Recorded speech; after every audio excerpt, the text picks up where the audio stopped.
Welcome back, fellow armchair generals. This is Gamer1745 here with my continuing playthrough of Hearts of Iron 3 with Black Ice, and of course we're playing with Japan. And let's start out right now. If you just do me a favor and click that like button, I'll give you a moment there. Yeah, you clicked it. Yeah, thanks so much for clicking it. It really does help the channel and the video series get it more visibility. And if you like what you're seeing enough, please subscribe to the channel. Love to see you around more often. Now, let's take a look here. We currently have the situation. Germany has defeated the Soviet Union and created some of the worst border gore I've seen in recent times. Yeah, recreated the Republic of China out here. I don't know why. But it looks like, well, France got back a little bit of its territory here under Free France. There's still Vichy there. Germany may be starting to respond to the United States knocking out Italy, but we will see about that. And we're going to continue to pursue our operations down here. Now, you two guys, now, well, let's deselect that. Send you down to here. I think we only want the infantry division there. And how are we doing here in the Philippines? Well, if I paid more attention, we'd be doing even better. You swing up to there. You take Bataan. And you attack Manila.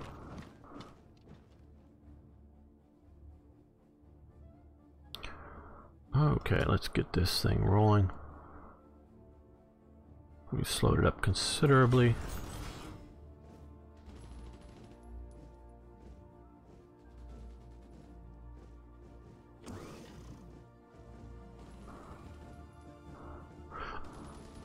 I'm just playing at normal difficulty levels. Oh, we have even more factories. Oh, how is our... Okay, so we are producing still a lot of radar and trying to upgrade that. That's fine. And these are mostly, I guess, being taken. What? Unlike last time, let's look and see what... And that's sort of what I thought. That we are mostly... And I want to... Okay, and how, we still have plenty of resources, so...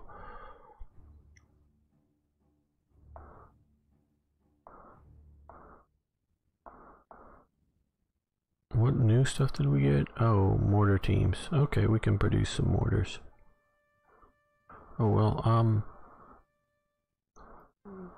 no, actually, I think we have plenty of mortars. They're older, I'm sure, but, yeah, we don't have much, and we're sort of, we don't need them yet. We can focus on more useful things. Yeah,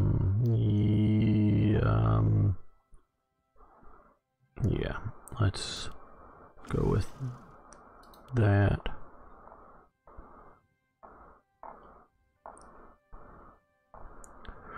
Now, back on the subject that I've been talking about now for a few episodes of what if Japan isn't Japan. Was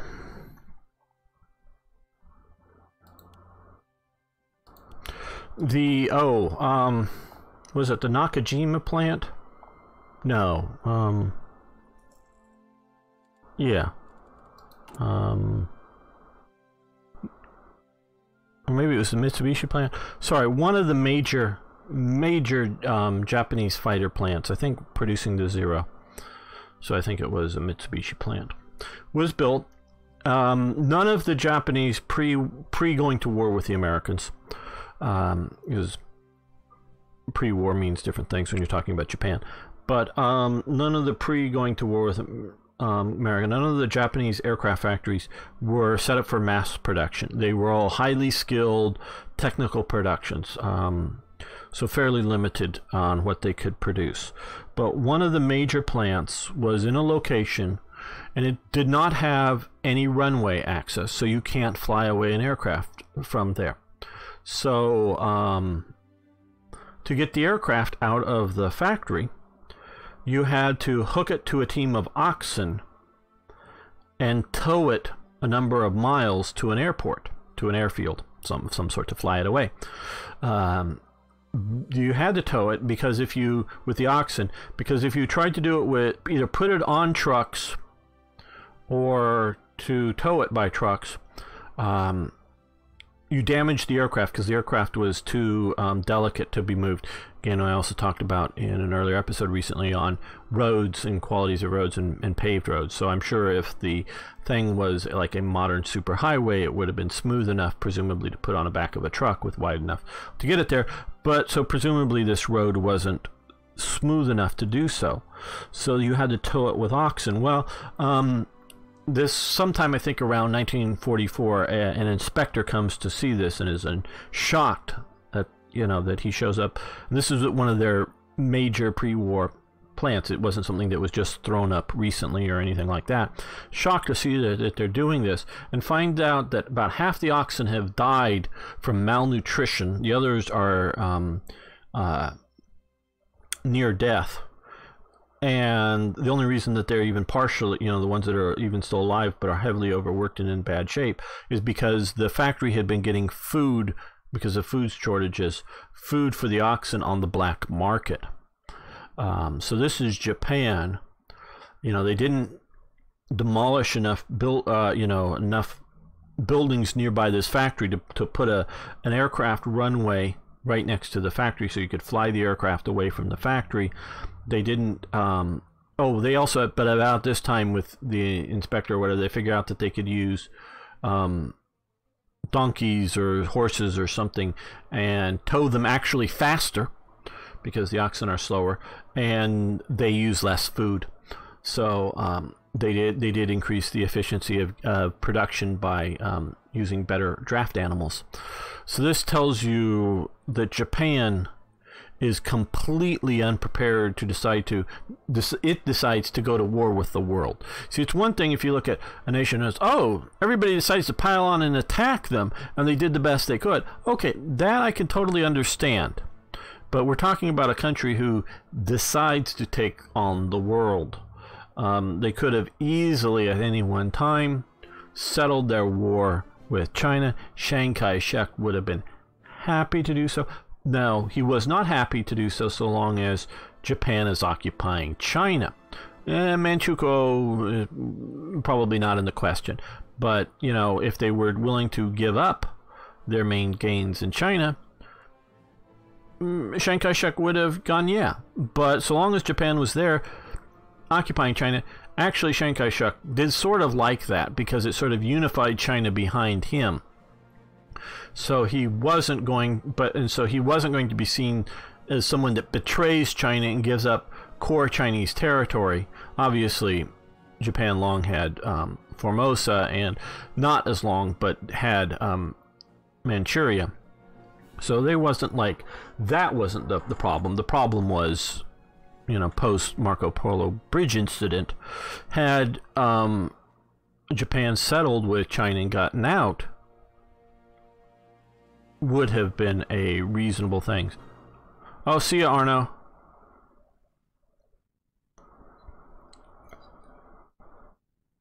Or is it? Oh, no, sorry. Fish is going. Okay, sorry, not Arno. Arno's staying. Fish is going. I'm sort of paying attention to the chat, but maybe not as closely as I should.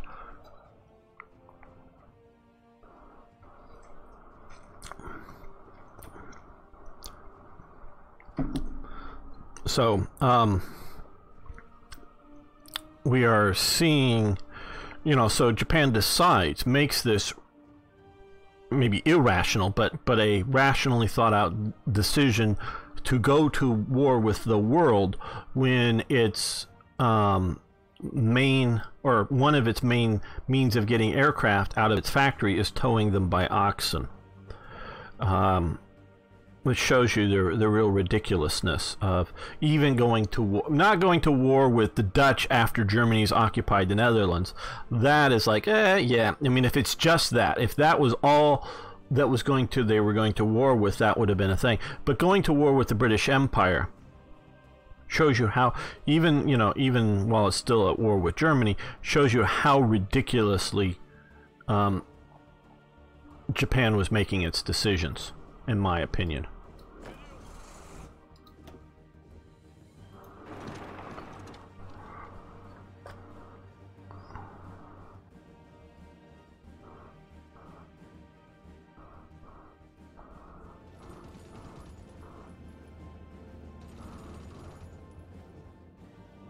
Well, we're fighting at least one proper British unit here. Okay. Well, you renew your attack here, and you support it.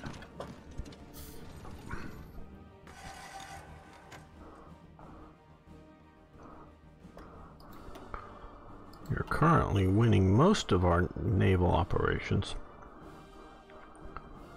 I don't think we've been invaded by the US yet. Good. By any, or on any of our islands.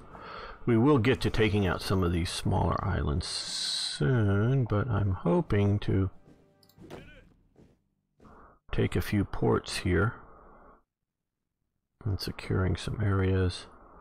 Oh, our Guadalcanal thing didn't work out. Okay, well. Okay, let's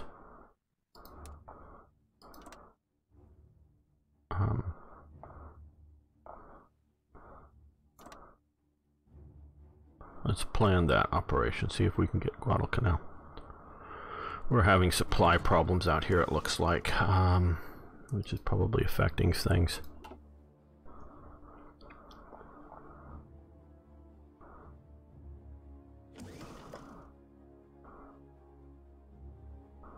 Okay, let's take a quick look at Italy. Well, probably now most of the U.S. Army... Oh, you mean of the overall U.S. Army? I don't know. But the AI is, I presume, more likely to focus on sending forces here than opening up new fronts against me. So, okay, well...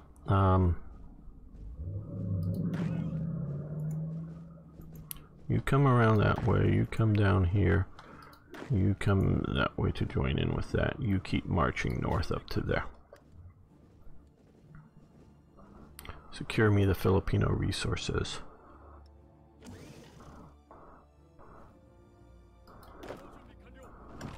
Counterattack here. Take these guys. Don't know what your problem is.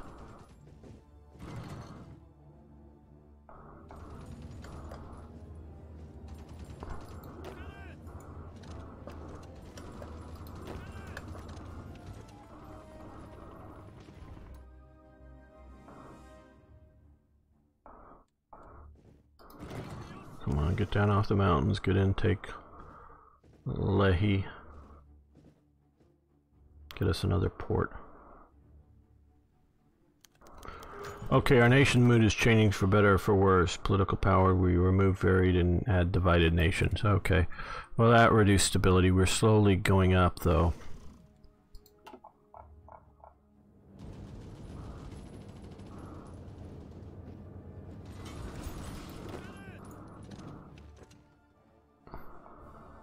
Okay, well now cross the river. Yes, and then the motorized forces too.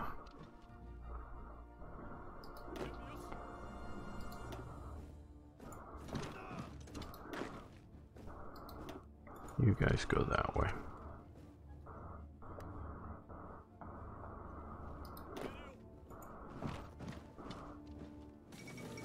Fall of Manila, very good, very good. That will be helpful. And we're getting more production. Where are my float planes? They're here, up here, up here. Nope, too far up. There they are. Okay. Yes, float planes. We need more aluminum. Okay.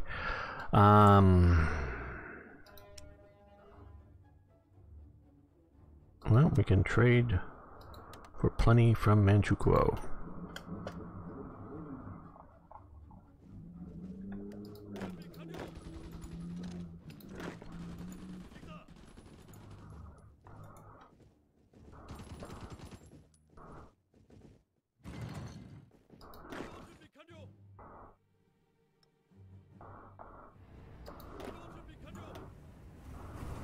Okay, you come down this way.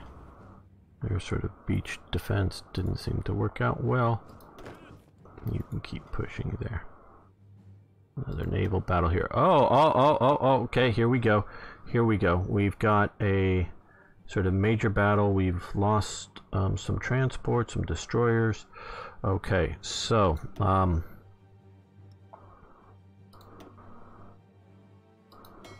no, these guys, so we're going to cancel that operation and we're going to shift you up to here, and we're going to shift you to there, and here.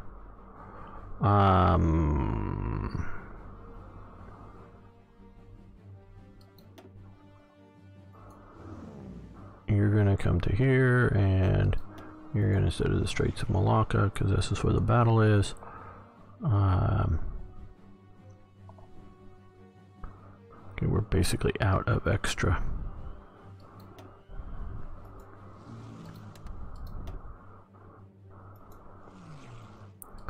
So then some land-based air power there to help out.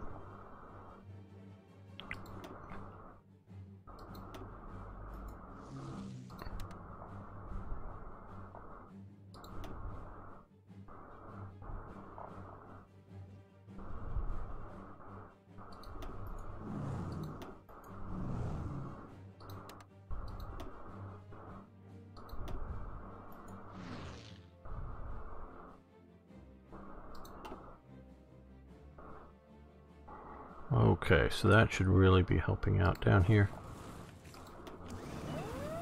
Okay, well we took down a lot of their aircraft, but they took out a lot of our destroyers, which is not a good thing. But we are shifting our forces into the region if that's where they're going to come and play.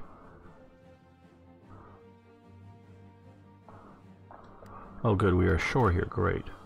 Wasn't paying close enough attention. Okay, destroy these plans because we don't want them to keep. You march up that way. We're not going to try to garrison, we're just going to come down here. Try to take all these resources for ourselves. Oh well, good to have you back, Fish. I'm just going to call you Fish. Large ships at low strength, okay, well.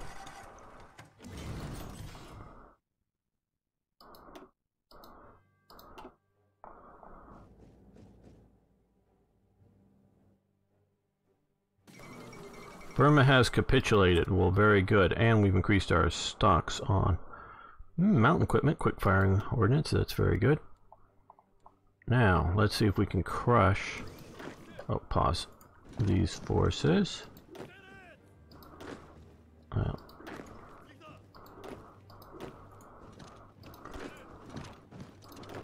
Before they can get anywhere useful.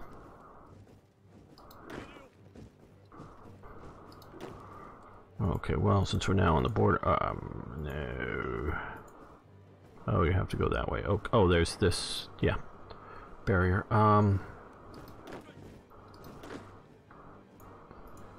I do like that they're limiting the, where we can cross the borders. I'm not used to that here in Burma, but I do like that. I'm guessing it may be just right, well, no, I don't know where we can or can't go for sure.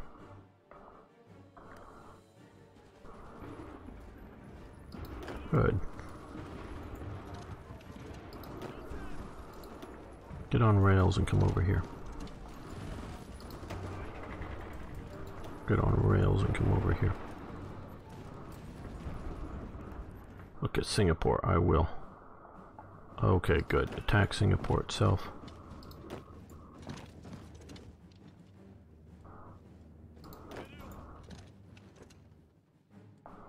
Thought I took that. Maybe I didn't. I don't remember.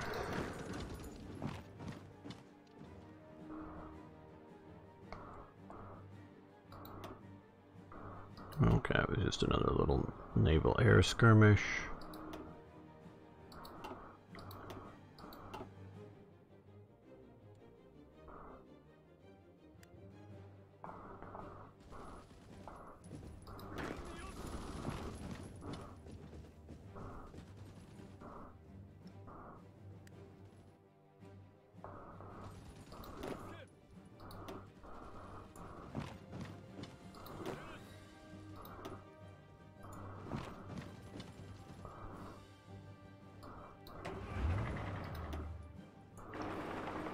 Go liberate India.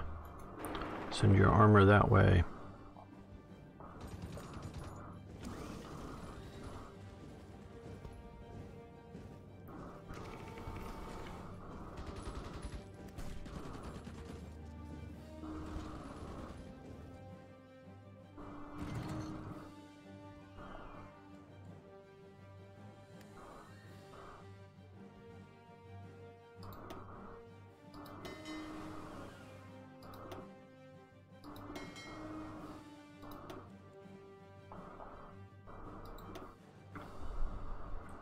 They could use some more air power.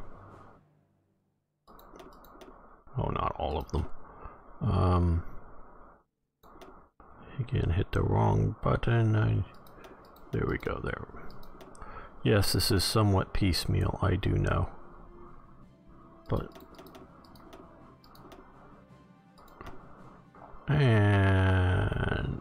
A6... M2s are the sort of the classic. But good enough. Okay. Once you get there, go after ships. Once you get there, go after ships. And once you get there, go after fighters and bombers.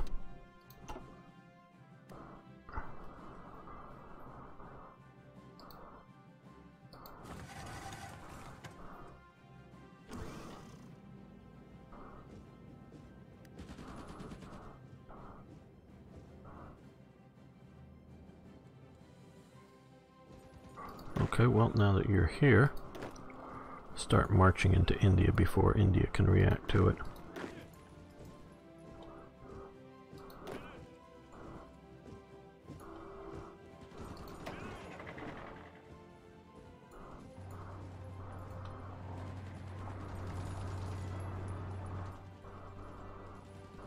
Okay, good. We've stomped out most of this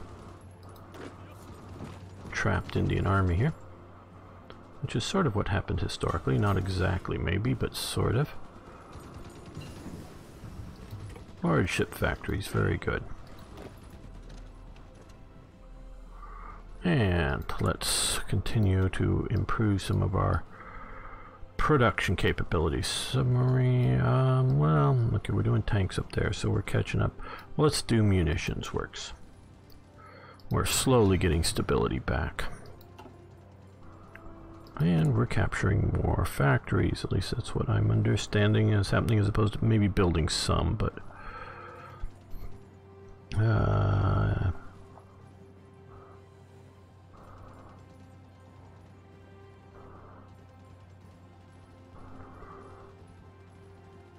do we have... Okay, we have some of these IGOs. How many IGOs do we have?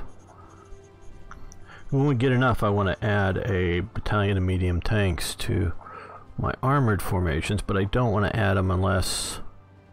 Okay, still just 124, which is probably somewhat near to sort of the historical type, so we'll up that. And currently, I don't think our... Well, what... They've got air power, good. They don't, or anti-air. Our basic infantry division doesn't. Well, let's see, if we were to add air support battalion save. Okay, well that would be good. We need 900, we have 2,000 available, so that's good. So we're going to do that, that will help. And let's also add that to here. That will give them some real anti-air. Now let's, because we want to garrison our forces, or new places with garrison troops. So let's plunk those out. We still have a bit of a manpower situation, so I don't want to rush too much. Well, we can grab that.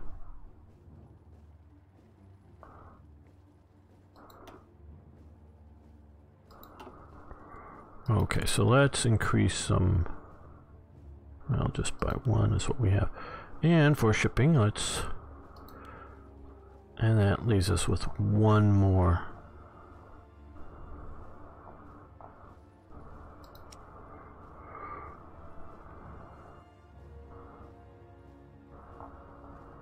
What is our current carrier? It is a Hiru class. Okay. CVL? Yeah, I like CVLs. Light carriers. Let's put a couple in there.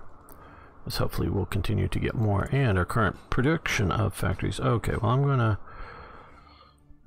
see about spamming some more radars.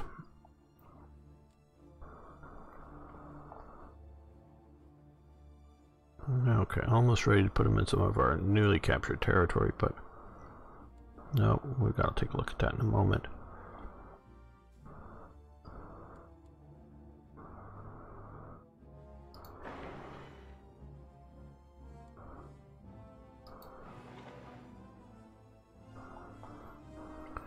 Those two I think are a bit, well,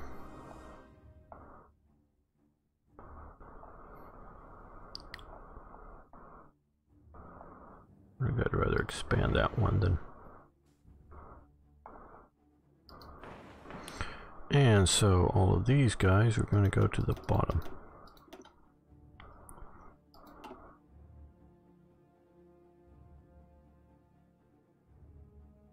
Good idea, Django. Let's see, I haven't.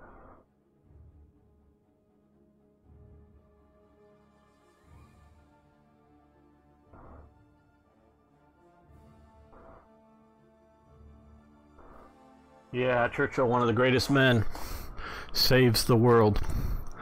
And you think he's a scoundrel. And I understand why you think he's a scoundrel, but I still think he's one of the great men who saves the world.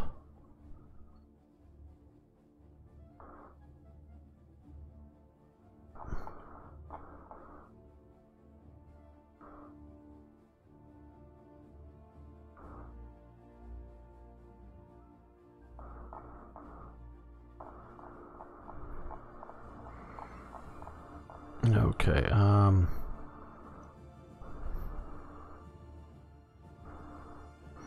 well, we've got enough, so let's do some war bonds. We're still improving working conditions, which is slowly doing that.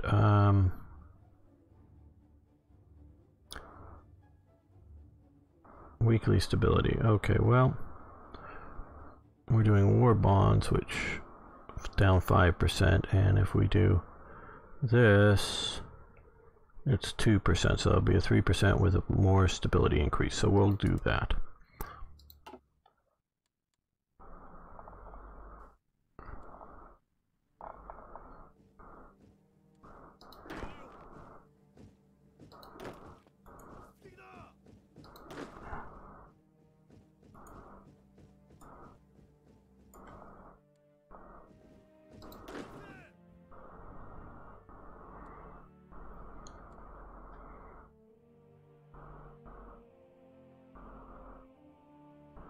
Non-aggression pact with Russia.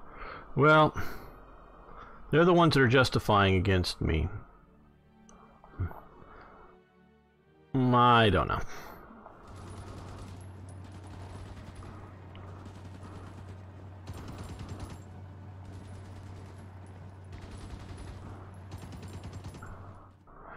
Well, making the US a superpower isn't a bad thing. So if that truly is his main, I don't see that as his main contribution, but if that truly is his main contribution, that's still a good thing.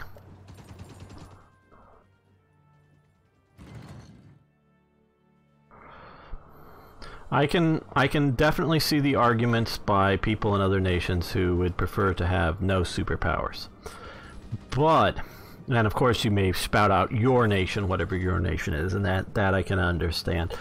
But if it isn't going to be your nation, what nation would you want to be a superpower if it wasn't going to be the United States? If you go, hey, you know, no, I'm not saying none. I'd love to see a poll from you guys. I know there's not many, but you know, I can understand, but that's not the question whether you would prefer to see no superpowers. But if you're going to have a superpower in the world,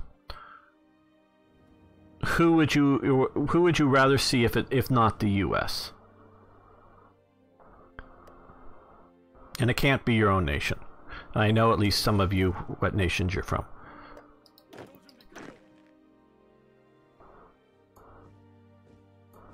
You march up and take Rabaul. you guys come to Port Moresby. Now that we've got more ports open here. Okay, yeah, we'll leave.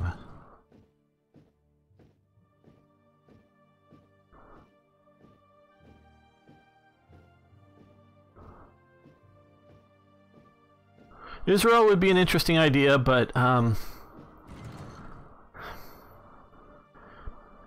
okay. Again, we've talked a lot in this series about what if Japan wasn't Japan. Israel, by its nature, is the Jewish state. So, and yes, there are a lot of Arabs living in Israel that have Israeli citizenship. I'm not talking about occupied territories or anything like that. I'm talking about Arab Israelis. I've met a few.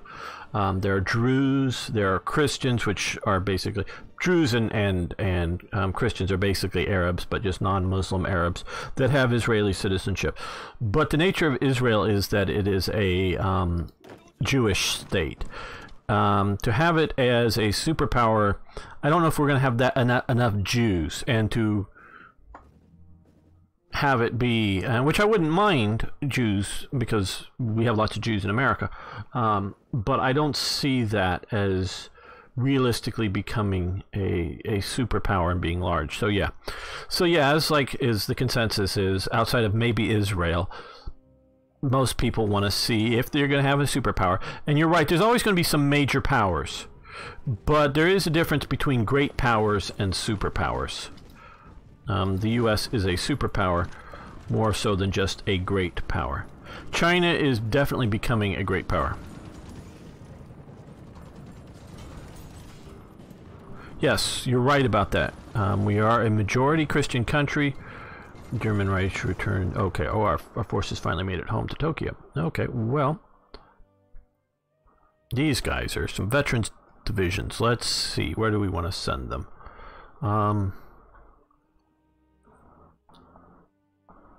Well, let's get these guys here planned up for an operation. And from there,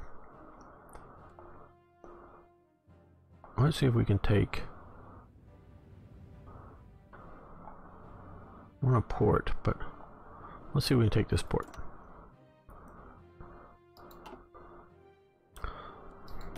And we're definitely primarily a Protestant principles, as you're saying that very right. However, we have become less religious over years, but we are still on the average much more religious than at least Western European countries. I do know Catholicism is being revived, or has become more prominent in Poland. And I presume more prominent than under the communists, but I don't know how prominent in places like Romania than before. But so we are still of Western nations, and I say that not geographically, but including Australia and New Zealand and other things. The U.S. is probably the most religious of nations. Okay, let's go back and produce some mortars. They'll be newer, better, shinier. Get some of those in production. You say Romania is not a Catholic country, Django. Do you mean that it is? Because I thought it was mainly. Is it Eastern Orthodox? Is that what you're saying, or is it just not a religious country?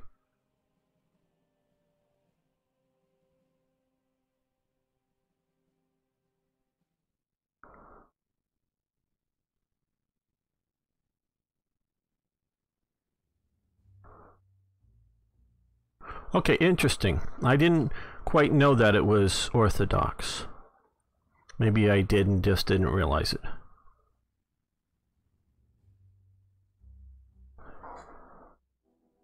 Well, Saudi Arabia is basically a theocracy.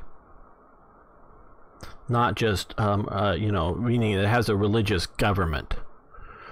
We have a separation between church and state, but that doesn't. I'm talking about the populace versus the government.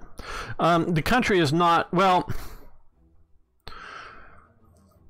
We are in amongst of a culture war here in America, and I would say for the great bulk of the territory of America, homelessness is not much of an issue.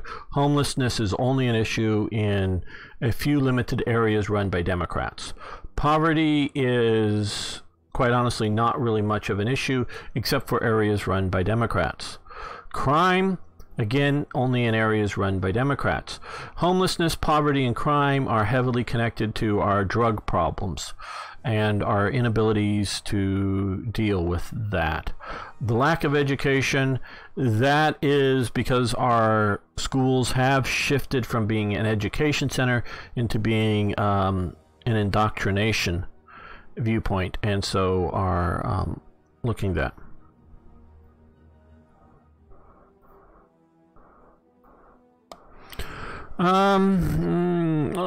Orthodox don't do, and well, obviously, yes, the Inquisition is uniquely Catholic. I would say Protestants, well, I don't know about Orthodox Christians, but they're in insulated Jewish communities in America. They view Christians as if they're Catholics.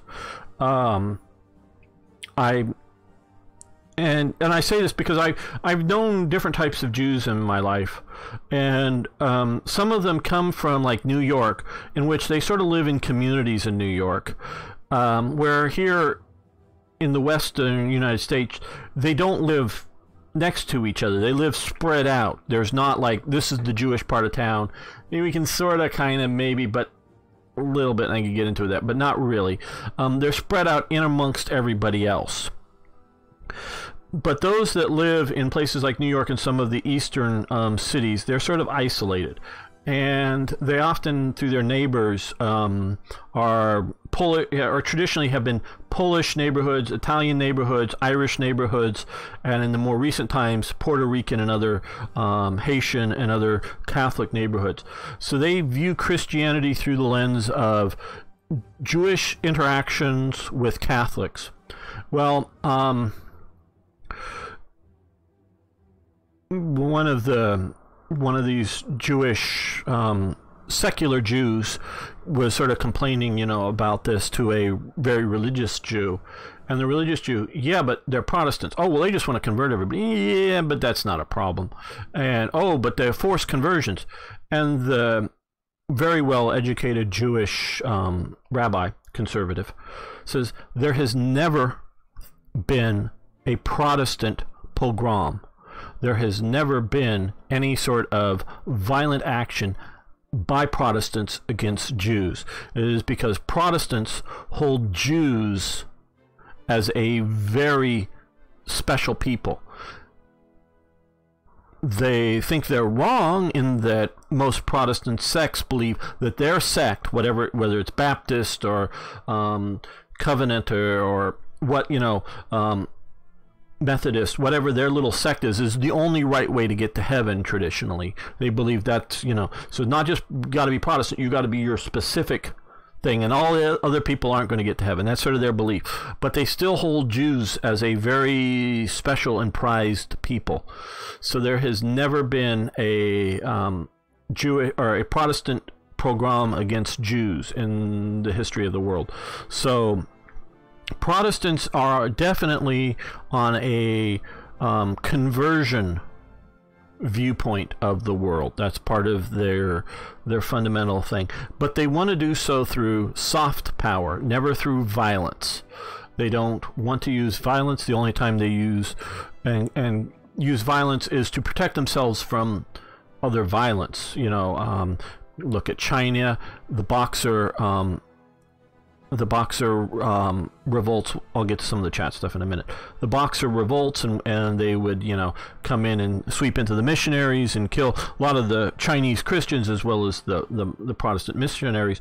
So the Protestant groups would approve of using military force to stop violence, but never use military force to convert other populaces, meaning they want to open up their church, they want to try to hand out their bills, maybe their flyers, they may want to go speak out on the street corners, But beyond that, they don't want to do anything more.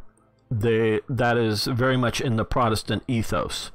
Now, I'm not talking about in the 16th century, in the 30 Years' War, fighting in Germany, in which there was bloody massacres, Protestants and Catholics. I'm talking about in the sort of missionary zeal to Christianize the world.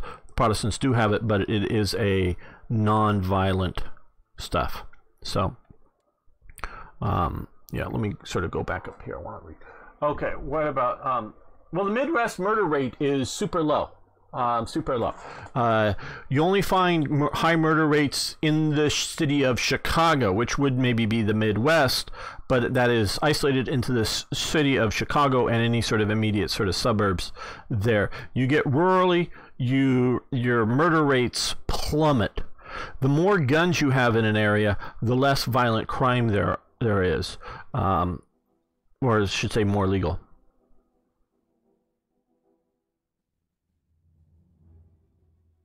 Ah, yes. Well, the Stuarts was a Catholic monarchy, generally speaking. Though Charles I gets in trouble because he is an ardent Church of England guy and wants to suppress other religions, and it's only his son who starts moving back towards Catholicism. So no, I am not a Catholic.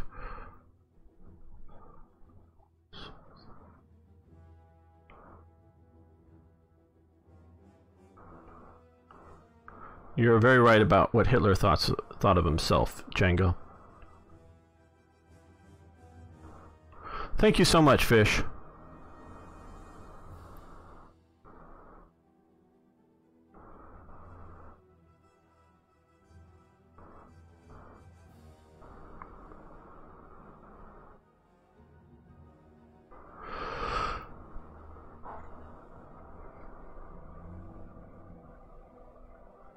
Hello, Lord Elendit. I'm sure I'm butchering that. They may destroy the cultural fabric of places, sometimes I would say for good reasons and sometimes for bad. But they don't do so, and I'm thinking of Africa and I am thinking some of these other places. Because, as you know, I know the history fairly well, not every little thing in detail, but I'm a culturalist. So when I see cultures that... Oh, how do I put this? And I know it does sound... Cultures that aren't very good. And I mean a lot of the cultures in here.